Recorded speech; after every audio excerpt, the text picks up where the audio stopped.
Сәлеметсіңдер ме 4-ші сыныптың ханшайымдары мен ханзадалары. Бүгін сендер қазақ тіл сабағының 4-ші сабағымен танысатын боласыңдар. Фонетика әлеміне саяхат жасаймыз. Фонетика сөзі грек тілінен алынған. Қазақша дыбыстық, дауыстық деген мағынаны білдіреді. Фонетика тілдің дыбыстық жағын зерттейтін саласы.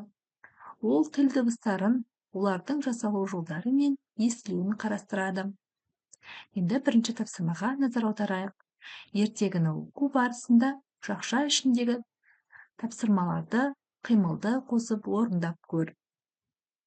Дыбыстар патшалығы деген бізге ертегі берілген екен.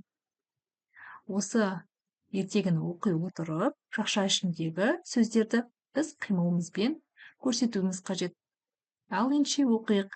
Әлдебір патшалықта немесе мемлекетте емес, тура сенің аузыңның ішінде дыбыстар тұрып жатыр. Ал олардың үйі қандай әдемі? Аузыңды аш. Әне, көрінді. Үйдің төбесі бар. Тіліңді тигізіп көр. Өз үйіңнің төбесін ізде. Таптың ба? Бұл үйдің едені. Тілдің асты. Есігі ерін. Есік бекем болуы үшін қойылған сүйек шарбақтар да бар. Ол сенің істерің. Үйдің ішіне бір айдаһар кіріп кетпегенде, бәрі жақсы болар ма еді? Қайтер еді? Тіліңнің ұшын қимылдат. Айдаһар кейбір дыбыстарды емін-еркін өткізіп жіберді. Мысалы, а, ә, о, ү дыбыстары еріннен, яғни есіктен еркін шығып жатады. Олардың үстіне киіп алған қызыл көйлектері бар. Ал басқа дыбыстардың жолына айдаһар түрлі кедергілер жасап, есікті жауып қойды. Ол т дыбысын төбеге жабыстырып қойды. Айдаһар дыбыстарды біресе қырылдауға п, біресе ысқыруға с, біресе қырылдауға қ мәжбүр етеді. Біресе итше ырылдайды р. Дауыстап көр, көзің жетті ме? Бұл дыбыстар ауыздан емін-еркін шыға алмайды, сондықтан да олар үстеріне көк көйлек киіп алған. Дауыссыз дыбыстар көк түспен берілетіні сондықтан оны сендер 1-ші сыныпта өткен боласыңдар. Ал енді 2-ші тапсырмаға назар аударайық. Дауысты және дауыссыз дыбыстар туралы ертегі немесе жағдаяттық тапсырма құрастырып көр. Мінекей жағдаяттық тапсырма ертегі құрастырылған. Енді осыны оқиық. Күндердің күнінде дыбыс деген қария өмір сүреді. Ол сондай ақылды, данышпан, адамдардың бірін-бірі түсінісуі үшін көмектесетін жомарт кісі болатын. Қарияның дауысты деген жалғыз қызы бар. Оның дауысы өте зор, әдемі еді. Осы дауысты деген қызынан Жуан және Жіңішке атты 2 немере сүйеді. Сондай-ақ дыбыс ақсақалдың дауыссыз деген жалғыз ұлы болады. Жалғыз ұлынан да қатаң, ұяң және үнсіз деп аталатын 3 немере көреді. Олар бірлесіп татулықта күн кешеді.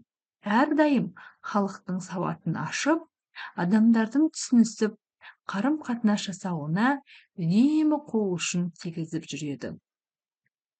Олар әлі күнге дейін осы ниетінен қайтпаған. Енді 3-ші тапсырманы орындайық. Зерттеу жүргіз. Әдебиеттік оқу кітабыңнан кез келген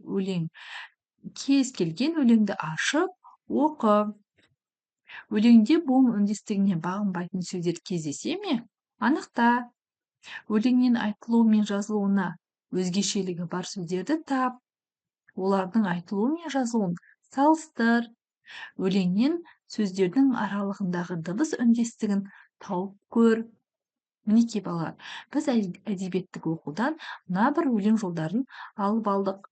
Достары көп Мараттың ойнайды олар аулада. Ағасы мен Болаттың барады олар тауға да. Енді буын үндестігіне бағынбайтын сөздер кездесе ме екен? Иә, кездеседі екен. Ағасымен сөзі буын үндестігіне бағынбай тұр.